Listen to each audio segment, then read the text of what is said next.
আসসালামু আলাইকুম ভিউয়ার্স, আশা করি সবাই ভালো আছেন। আমি আজকে আপনাদের একটি সিলেক্ট ফটোগ্রাফি এডিট করে দেখাবো, জাস্ট কালার টোন। আর এই কালার টোনটা সাধারণত সিলেক্ট ফটোগ্রাফিতে করা হয় না। তো চলুন দেখে নেওয়া যাক আমার আজকের টিউটোরিয়াল। আমি আজকে এই ছবিটা কালার টোন করে দেখাবো। যদি এই ছবিটাতে কিছু ওয়্যার আছে, ওয়্যারগুলো আমি রিমুভ করা আছে, আমি রিমুভ করা ছবিটাই আজকে ইউজ করব। তো আমি পুরো কালার টোনটাই করব স্ন্যাপসিড দিয়ে।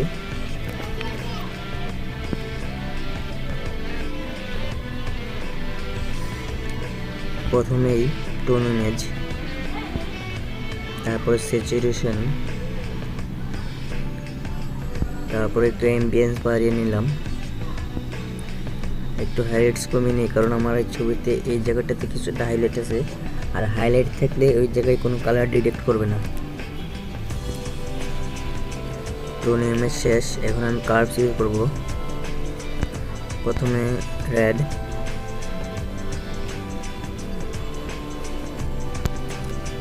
এখন ব্লু,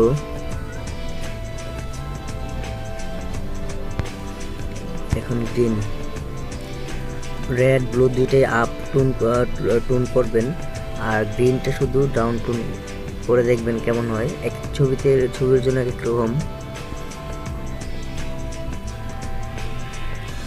নাও again tone image, saturation plus, নাও আমি প্লাস করবো কারণ আমার যে ছবিতে ব্লু কালারটা আছে ওটা যাতে প্রপারলি আসে, আর মাইনাস করবো আমি।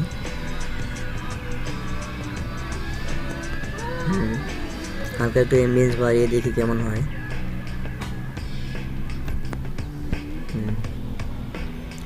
ছবিতে একটা স্পট আছে, এটা আমি হিলিং দিয়ে সরিয়ে নিই।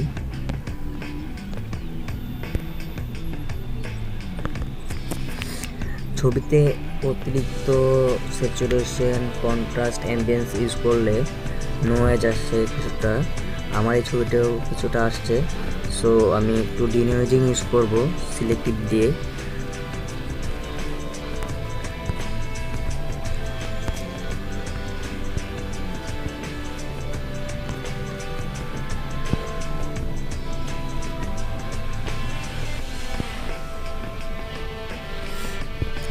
ডিনোয়েজিং, এখন আমি আরেকটু স্যাচুরেশন ইউজ করতে পারি, কারণ ডিনোয়েজিং ইউজ করলে কিছুটা স্যাচুরেশন কমে যায়।